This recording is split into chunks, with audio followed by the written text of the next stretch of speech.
대로 되니라. 함께 하나님이 땅의 짐승을 그 종류대로 가축을 그 종류대로 땅에 기는 모든 것을 그 종류대로 만드시니 하나님이 보시기에 좋았더라.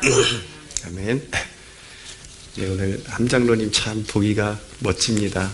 교회 티 입고 오셔가지고. 네, 창세기 말씀 나누고 있습니다. 오늘은 이제 넷째 날부터 여섯째 날의 그 일부, 그러니까 여섯째 날에 이제 땅의 짐승과 사람까지 하나님께서 창조를 하시는데, 사람은 워낙 독특한 존재이기 때문에 따로 분리해서 다루기로 하고, 오늘은 땅의 짐승을 만드신 부분까지 여섯째 날의 일부분만 이제 다루게 됩니다. 먼저 좀 개괄적으로 살펴보면 넷째 날에 하나님께서 광명체를 만드셨습니다. 무슨 말씀이냐면 결국 해와 달, 별들을 만드셨다라는 뜻입니다. 그것을 통해서 징조와 계절과 날과 해를 알려주는 도구로서 창조하셨다라고 말씀하고 있습니다. 징조라는 것은 그런 거 있잖아요. 춘분이니 추분이니 이런 계절이 바뀌면 나타나는 현상들, 이런 것들, 사계절, 그리고 하루가 바뀌는 것, 그 다음에 1년이 바뀌는 이런 징조들, 이런 것들을 알려주는 도구로서 이제 그런 천체의 그런 광명체들을 만드셨다라는 것을 보여주고 있습니다. 근데 이 광명체들의 주된 역할이 조명하는 것이라고 말씀하고 있습니다. 이게 다 창세기를 가만히 묵상하면 다 사람을 배려하고 있다는 사실을 알게 됩니다. 사람을 중심으로 하나님께서 사람의 길을 밝히시기 위해서, 어둠 가운데 다니지 않게 하시기 위해서 낮과 밤을 밝히는 광명체를 하나님께서 이제 배려를 하신 거죠. 그래서 보통의 사람들은 그 햇빛, 그런 달의 빛, 이런 것을 통해서 길을 잃지 않고 이제 목적지를 찾아갈 수 있게 되는데, 영적인 목적지는 이 가시적인 해와 달이 비추는 그런 조명으로 찾아갈 수가 없습니다. 이제 창조가 되었을 때는 사실 인간이 그렇게 영적으로 헤맬 필요가 없었죠. 타락이 오면서 이제 인간이 이제 영적으로 본향을 찾아가야 되는데, 이 타락한 인류에게는 그냥 광명체 이상의 빛이 필요합니다. 그것을 우리가 뭐라 그러냐면 내적인 조명이다. 성령께서 비추어 주시는 내적인 조명, 내면이 밝아야 우리가 길을 밝히 찾아갈 수가 있는 것이죠. 근데 그 내적인 빛을 밝혀주시는 분 또한 그 빛의 근원은 하나님이시다. 그리고 성경이 말씀하시기를 예수님께서 나는 빛으로 세상에 왔다라고 말씀하셨어요. 그래서 예수님과 손잡고 갈 때 항상 빛 가운데로 다니게 되고 어둠 가운데로 다니지 않게 되는 것입니다. 다섯째 날에 이제 20절 이하에 보면은 이제 물에 사는 생물들, 하늘에 사는 생물들 이렇게 지으시죠. 여섯째 날에 들어가면 이제 땅의 짐승들을 만드시게 됩니다. 이 창조기사에서 하나님의 창조에 대한 몇 가지 특징들을 배우게 됩니다. 아주 중요한 특징 몇 가지를 배우게 되는데, 첫째는 무엇이냐면 저마다 역할을 부여하셨다라는 것입니다. 곧 질서에 관한 것입니다. 이것은 넷째 날 기사에서 발견되는데 16절을 보시면 하나님이 두 광명체를 만드사 큰 광명체로 낮을 주관하게 하시고 작은 광명체로 밤을 주관하게 하셨다라고 말씀하고 있습니다. 두 광명체와 별 이렇게 나오는데, 그러니까 해를 만드셨다는 얘기예요. 해로 낮을 주관하게 하시고 달로 밤을 주관하게 하셨다라는 뜻인 것입니다. 쉬운 말로 말씀드리면 하나님께서 물체 하나하나에도 역할을 주셨다라는 뜻입니다. 여기서 자연스럽게 질서라는 개념이 생기게 되는 것입니다. 하나님께서 만드시고 역할을 부여하신데 이런 대목을 통해서도 어떤 질서가 있다. 하나님께서는 질서를 부여하신다라는 것을 알게 되는 것이죠. 어떤 역할은 하나님께서 주시는 것입니다. 로마서에 보면 권세도 하나님께서 주시는 것이라고 말씀하고 있습니다. 영적인 권위도 하나님께서 부여하시는 것입니다. 우리가 살아갈 때 문제가 되는 것은 무엇이냐면 달이 해의 역할을 하려고 할 때 그것이 무질서가 되는 것입니다. 사도 바울은 이 성경의 전체 내용이 그것이 짐승에 관한 내용이든 사물에 관한 내용이든 그것이 어찌 그 사물들을 위해서 하나님께 성경을 기록하셨겠느냐. 바로 나와 당신, 그러니까 성도를 위해서, 사람을 위해서 성경을 기록하신 것이지 결코 소를 위해서, 달을 위해서 성경을 기록하신 것이 아니다라고 말씀하고 있거든요. 그러니까 이 교훈을 우리가 그렇게 받아들여야 되는 것입니다. 달이 해의 역할을 하려고 할 때 그것이 무질서가 되는 것입니다. 달이 해가 되고 싶다고 될 수 없습니다. 하나님께서 해는 해로 만들고 달은 달로 만드셨기 때문인 것입니다. 모든 것이 하나님께서 지으신 질서 안에 있을 때에 가장 아름답고 혼란이 없는 것입니다. 그래서 하나님께서 모든 것 안에 질서를 심어 놓으셨습니다. 남편과 아내 사이에, 그리고 상사와 직원 사이에, 그리고 목사와 성도 간의 어떤 역할과 질서가 지켜질 때에 화목이 유지되는 것입니다. 평등이라는 말을 사람들이 잘 사용하는데 진정한 평등은 하나님께로부터 오는 것이죠.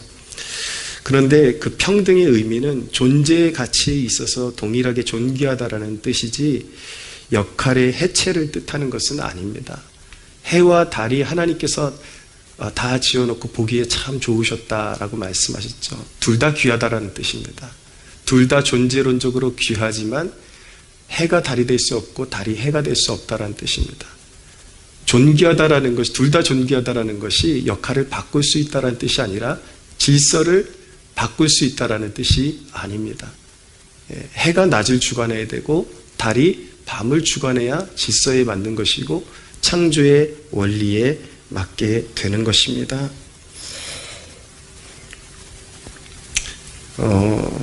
민수기에 보면 이제 고라자손이 모세에 대해서 이렇게 반역하는 그런 기사가 나오는데 이 고라자손이 이 부분을 착각하고 있는 것입니다. 고라자손이 모세에 대해서 대항하면서 뭐라 그랬냐면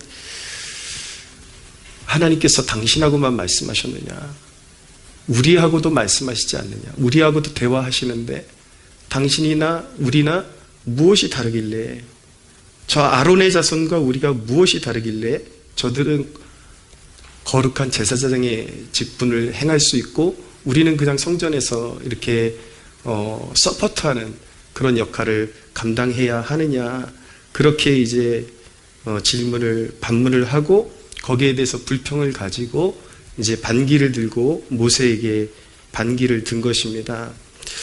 무엇이 문제냐면 그들은 평등이란 개념을 끌어와서 하나님이 부여한 역할과 질서를 해체하려고 한 것이 문제인 것입니다. 고라자손이 존귀하지 않은 게 아니에요. 고라자손이 귀하지 않은 게 아니에요. 그들에게도 하나님께서 말씀하셨어요. 그렇지만 그 말씀하시는 통로가 다르고 방식이 다르고 사용하시는 하나님의 뜻과 목적이 분명히 달랐다라는 것을 그들이 모르고 있었습니다. 하나님께서 다 귀하지만은 그 귀한 게 유지될 수 있는 길은 하나님께서 부여하신 역할과 질서 안에 있을 때에 그 모든 것들이 아름답게 그렇게 유지되고 화목한 관계를 지탱할 수 있다는 것을 그들이 까마득히 잊어버리고 있었던 것이죠. 그래서 고라자손에게 벌이 임한 것입니다. 질서를 깨뜨리고 권위를 깨뜨렸기 때문인 것이죠. 사랑하는 여러분, 공동체에서도 그렇습니다. 교회에서도 자기의 위치를 파악하는 것이 굉장히 중요합니다. 이 공동체에서 나의 역할이 무엇인가, 이런 것이 되게 중요합니다. 어떤 모임을 할 때에도 여기 세우신 리더가 누구인가, 그것을 잘 파악하는 것이 중요하고, 항상 내 역할이, 이 가운데 내 역할이 어느 정도고 어느 정도 선인지 그것을 이해하는 것이 중요합니다. 리더가 정말 소신 있게 그 공동체를 이끌어갈 수 있도록 리드해 갈 수 있도록 그렇게 리더를 세워주는 그런 마음이 굉장히 중요한 것이죠. 리더가 조금 부족해 보인다 그래서 말끝마다 끼어들어 가지고 말을 탁탁 잘라버리고, 리더보다 더 뭔가 이렇게 지배적인 그런 어떤 영향력을 행사하기 위해서 너무 지나치게 이렇게 지나치게 자기의 것을 내세우고 자기의 말만 계속 내뱉고, 이런 것이 사실은 그렇게 아름다운 모습이 되지를 않습니다. 항상 전체적인 조화 속에서 하나님께서 세우신 리더를 세워주고, 그리고 전체적인 조화 속에서 내 역할의 분량을 이해하고 내가 할 수 있는 만큼의 절제 있게 이야기하고, 그렇게 서로서로 세워져 갈 때에, 나의 역할을 이해할 때에 그것이 아름답고 정말 좋은 그런 공동체가 될 수가 있는 것입니다. 사랑하는 여러분, 기억하십시오. 어디서나 자기 역할을 이해하려고 노력하십시오. 그리고 질서를 지키는 사람이 귀히 쓰임받는다라는 사실을 꼭 기억하시기를 바랍니다. 할렐루야. 두 번째, 이 창조기사에서 배우는 특징은 무엇이냐면, 이 창조의 특징, 적합성이라는 것입니다.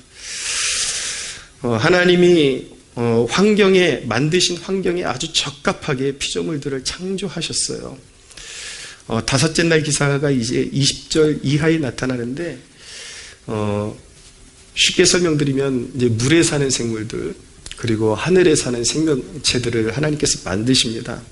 근데 물에서 사는 생물들은 유선형의 몸과 비늘과 갈퀴와 아가미와 물에서 유영할 수 있는 그런 몸을 하나님께서 주셨죠. 근데 이때 만약에 우리가 이 광경을 봤으면 엄청났을 것 같아요. 여기 보면 큰 바다의 물고기, 바다의 고기들, 생물들이라 그러는데, 지금 뭐 화석들 발견되는 거 보면 엄청나잖아요.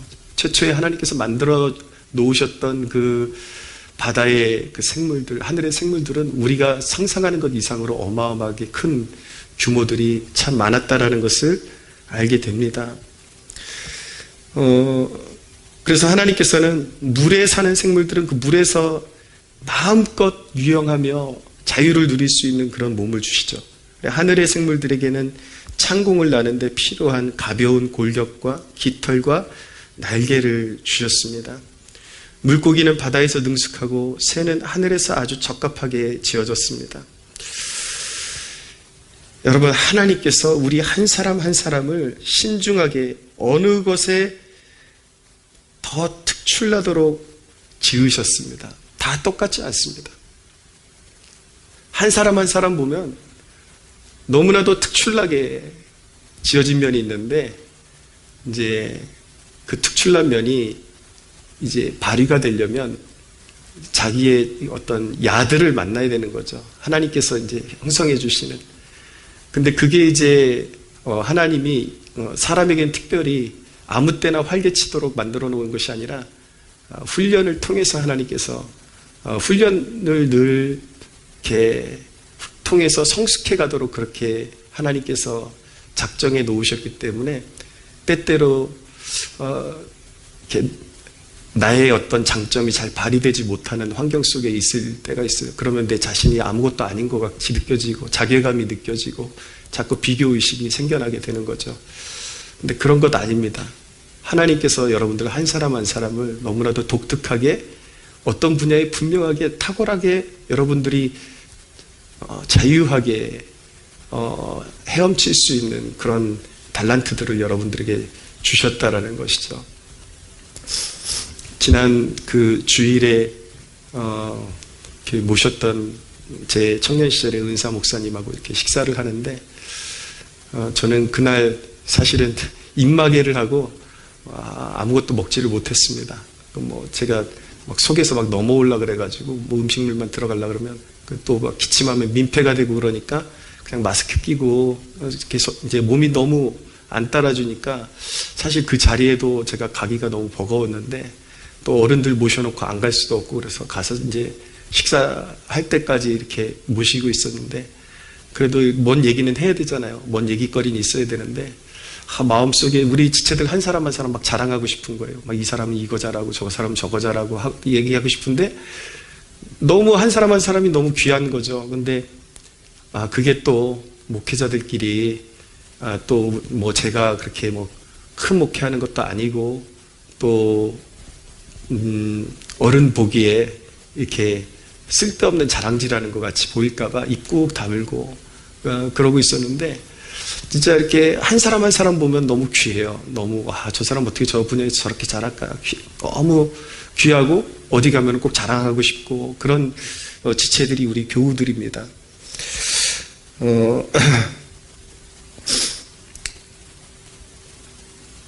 근데 하나님께서 그렇게 여러분들 한 사람 한 사람에게 이렇게 특출나도록 어떤 지으신 부분이 있는데 분명히 주신 귀한 달란트들이 있단 말이에요. 그것은 여러분들이 교회로서 다양한 몸을 구성하고 서로 섬기도록 하기 위해서 그렇게 지어 놓으신 것입니다.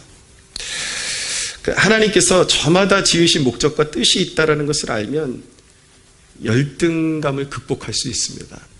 열등감이 없다 그러면 거짓말이에요. 그거는. 누구에게나 열등감은 있습니다.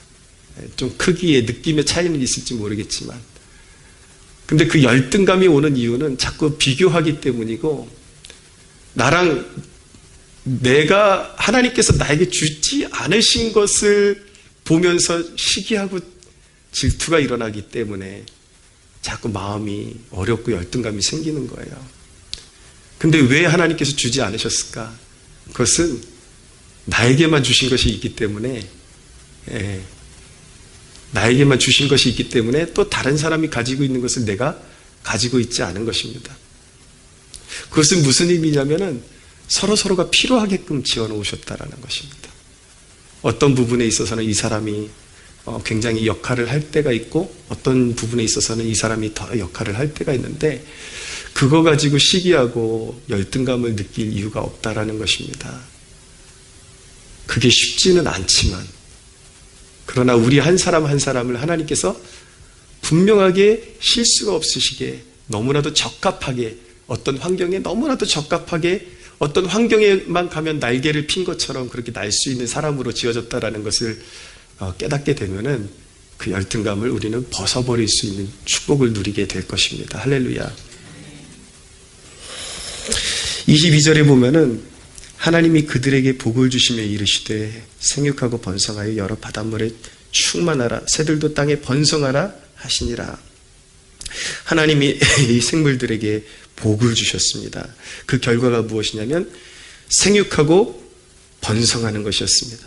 생육이라는 것은 열매가 풍성한 상태를 묘사한 것이고 번성은 수적으로 증가하는 상태를 묘사한 것입니다. 여러분 우리는 하나님의 복을 구해야 합니다. 복의 의미를 잘 알고 구하셔야 돼요. 복이 필요 없는 게 아닙니다. 하나님의 복이 없이는요, 우리는 정말 너무나도 불행한 인생을 살 수밖에 없는 것입니다. 그러니까 이제 이 복에 대해서 굉장히 거부 반응을 일으키는 신앙인들이 많거든요. 근데 그거는 저는 목회자들이 좀 잘못 가르쳤다고 생각을 해요. 왜냐하면 성경이 복이라고 말씀하실 때 그 성경에서 말씀하는 복이 뭐냐를 설명을 해줘야 되는데 사람들이 복을 구할 때 저속하게 구한다고 복 자체를 거부하려고 하는 거죠. 그냥 막 재물 쌓는 거, 막 요행이 막 뭐 빵빵 터지고 설교자들이 그렇게 가르치니까 사람들이 복을 그렇게 이해하는 거죠. 복이 잘못된 게 아닌데 사실 우리는 복이 없이는 살 수 없는 존재예요. 하나님이 복을 걷어가시잖아요. 자연스럽게 이렇게 숨 쉬는 것도 복임을 알아야 합니다. 할렐루야. 네. 저희 지금 이렇게 몇 주째 지금 감기 고생하고 있는데 하나님께서 약간만 복을 이렇게 가려 놓으셔도 인간이 얼마나 비참해지고 비굴해지는지 몰라요. 우리는 하나님께서 우리의 지경에 충만한 복을 주시도록 구해야 합니다. 할렐루야.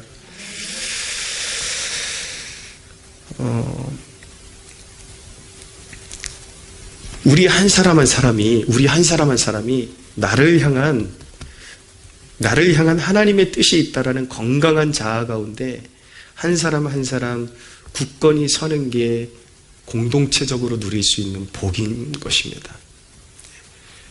복이 임하지 않잖아요. 그러면은 한 영혼이 시들시들 비틀어져 가는 거예요. 왜냐하면 건강하지 못한 자아 때문에 서로 계속 비교하고 자아 비판하고 막 이러면서 병들어가는 것이죠.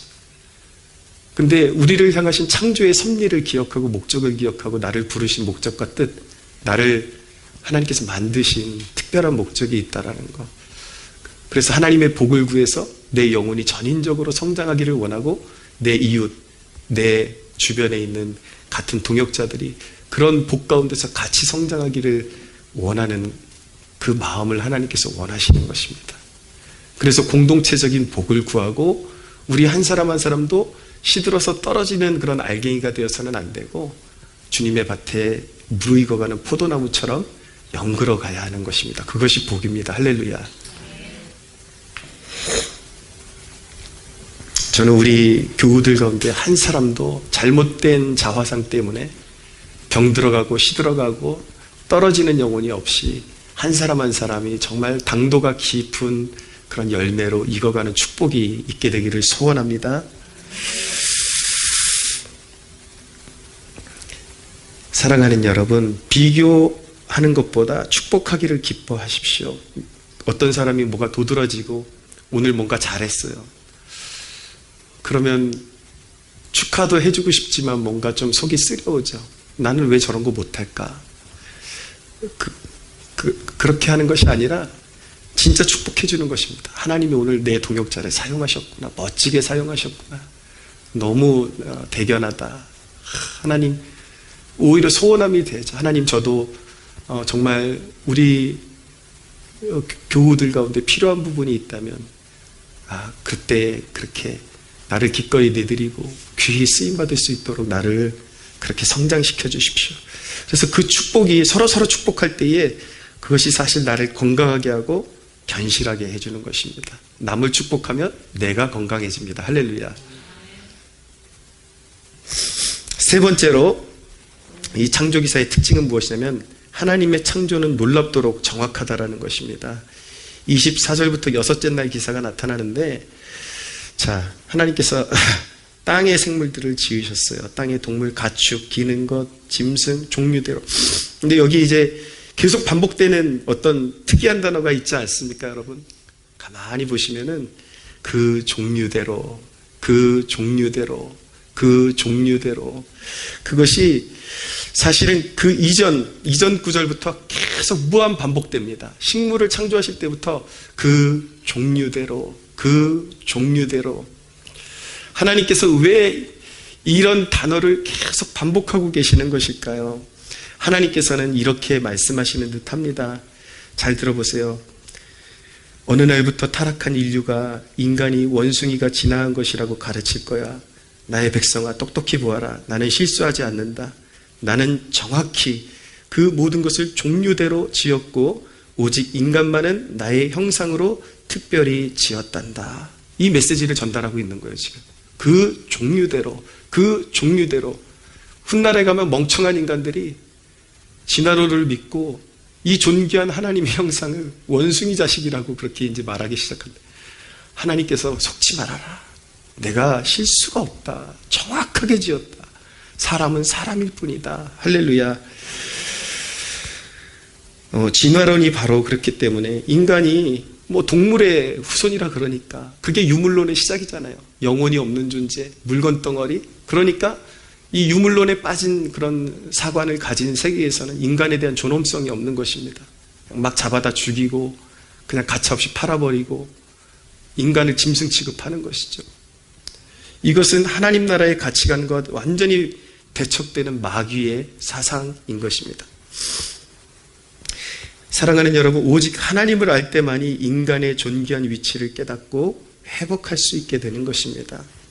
그런데 문제는 무엇이냐면 죄의 역사, 우리 안에 꿈틀거리고 있는 죄의 역사가 하나님께서 그렇게 아름답게 지으신 창조의 그 모든 뜻을 어그러뜨려 버렸어요.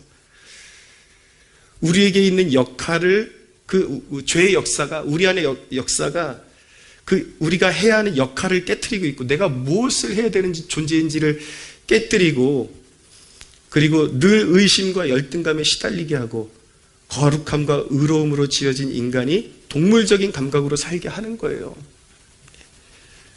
그 종류대로, 사람은 다른 종류로 지어졌는데 사람들은 착각하기를 인간과 동물과 그냥 생물학적으로 똑같은 존재라고 생각을 하니까 인간의 삶의 목적과 방향이 동물과 똑같은 것이 되는 거예요.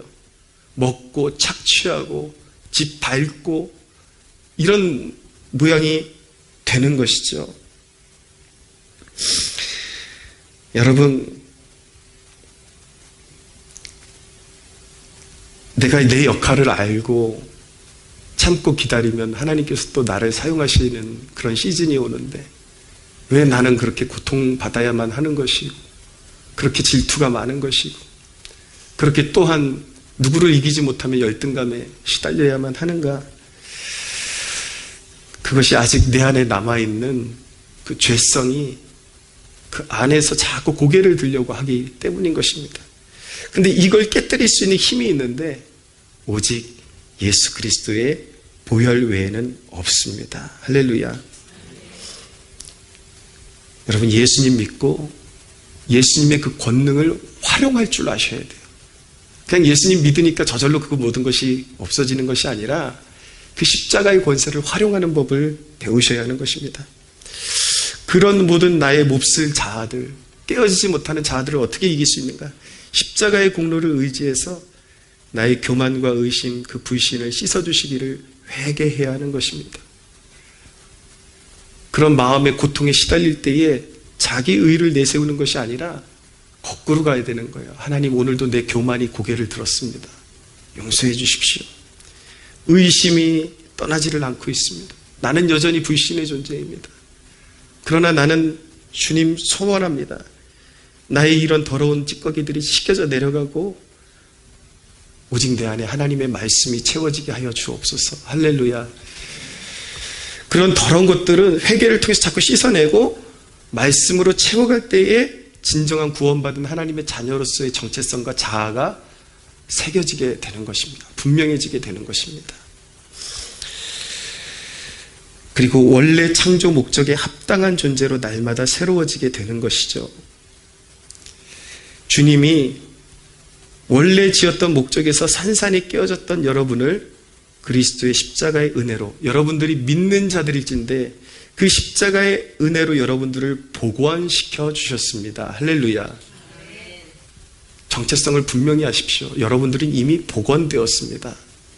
그런데 문제는 무엇이냐면, 이렇게 물건을 이렇게 캐가지고 다시 복원시켜놨는데 여기 때가 아직 묻어있는 거예요. 아직 때가 묻어있는 거예요. 그 안에 이제 하나님이 회복시켜 주신 보석이 이렇게 바짝바짝 빛나고 있는데 그걸 깨닫지 못하고 먼지 투성이에 쌓여있는 자기 자신을 보면서 자괴감을 계속 느끼고 있는 것이죠. 그래서 그 찌든 때를 닦아내셔야 돼요. 어떻게?